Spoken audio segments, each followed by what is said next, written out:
ஒரு மாசம் நம்ம எக்ஸ்ட்ரா இஎம்ஐ பே பண்றதுனால 56 லட்ச ரூபாயில இருந்த இன்ட்ரெஸ்ட் 42 லட்சம் ஆயிடுச்சு. ஸோ கிட்டத்தட்ட 14 லட்ச ரூபா சேவ் பண்ணிருக்கோம். எவ்வளோனா just by adding 1 EMI every year. So 32,000 நீங்க கட்டிட்டு இருக்கீங்கன்னா 12 மாசம் இல்லாம எக்ஸ்ட்ரா ஒரு மாசம் ஒரு எக்ஸ்ட்ரா போயிட்டு 32,000 கட்டினீங்கன்னா 14 லட்சம் நம்ம இன்ட்ரெஸ்டும் சேவ் பண்ணியாச்சு. பிளஸ் நமக்கு லோனோட டென்யூரம் பாத்தீங்கன்னா 25 வருஷம் போட்டது நமக்கு 20 இயர்ஸ்லேயே முடிஞ்சிச்சு. 40 லட்சம் லோனுக்கு 32,000 இஎம்ஐ போது பாக்குறதுக்கு நல்லா தான் இருக்கும். பட் தி திங் இஸ் இப்போ ஃபர்ஸ்ட் மந்த் இஎம்ஐ எடுத்துக்கோங்க, நம்ம 32,000 பே பண்றோம். பட் வேற அதுல நீங்க கட்டுற 32,000த்துல உங்களோட கடன்ல 40 லட்சத்துல எவ்வளவு அடையும்னா வெறும் 3,800 தான் அடையும். பேலன்ஸ் 28,300 எதுக்கு போகும்னு பாத்தீங்கன்னா இன்ட்ரெஸ்ட்டுக்கு தான் போகும்.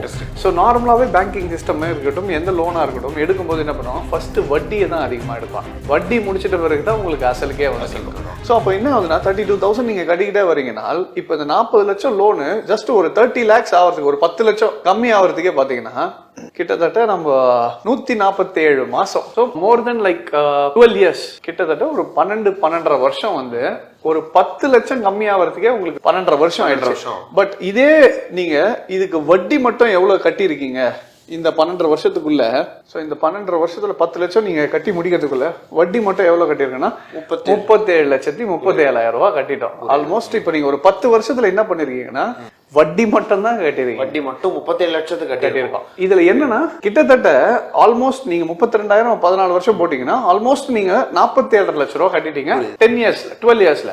எடுத்த லோனே 40 லட்சம் தான். 40 லட்சம். நம்ம இப்போ மக்களுக்கு என்ன தெரியலன்னா 20-25 வருஷம் தானே ஆச்சோம், 12.5 வருஷம் ஆல்மோஸ்ட் என்ன பண்ணிட்டோம், இஎம்ஐ கட்டிட்டோம். அப்போ கிட்டத்தட்ட 50% தான் இருக்கும் நமக்கு. அபியஸா கம்மியா இருக்கும். பேலன்ஸ் இருக்க ஒரு லெட்ஸ் சே 20 lakhs வந்து நம்ம கட்டி முடிக்கலாம் ஒரு 10 வருஷம் 15 வருஷம் கழிச்சு. போய் பேங்க்ல இருந்தீங்கன்னா கடைசியில எவ்வளவு அவுட் ஸ்டாண்டிங் இருக்குன்னா இன்னும் 30 லட்சம் கட்டணும்னு வந்து நினைக்கும். நம்ம பாதி முடிஞ்சிச்சுன்னு நினைப்போம். ஆனா முடிஞ்சது இன்னும் பாத்தீங்கன்னா வெறும் 20% 25% தான் முடிஞ்சிருக்கு.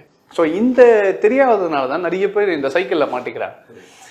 இப்போ சில பேரோட மைண்ட் செட் எப்படி இருக்கும்னா, நான் வந்து இஎம்ஐ 25 வருஷம் போட்டாலும் ஒரு 5-10 வருஷத்துல எப்படியாவது சேர்த்து வச்சுட்டு ஒரு 10th இயர்ல நான் பல்கா கட்டிடுவேன், முடிச்சிடலாம். ஆனா அந்த 10 வருஷம் கழிச்சு நீங்க கட்டுறதுல யூஸ் இல்லை.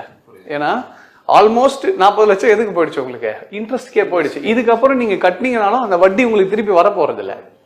பேலன்ஸ் இருக்க அமௌண்ட்டை ஃபுல்லா வாங்க போறோம். 30 லட்சத்தை கட்டிட்டு முடிக்கணும். அதுல அப்போ யோசிச்சு பாருங்க, 10 வருஷத்துக்கு ஒரு 40 லட்ச ரூபா லோனுக்கு 10 வருஷத்துக்கு திருப்பி 40 லட்சம் வட்டியை கட்டி முடிச்சிட்டீங்க.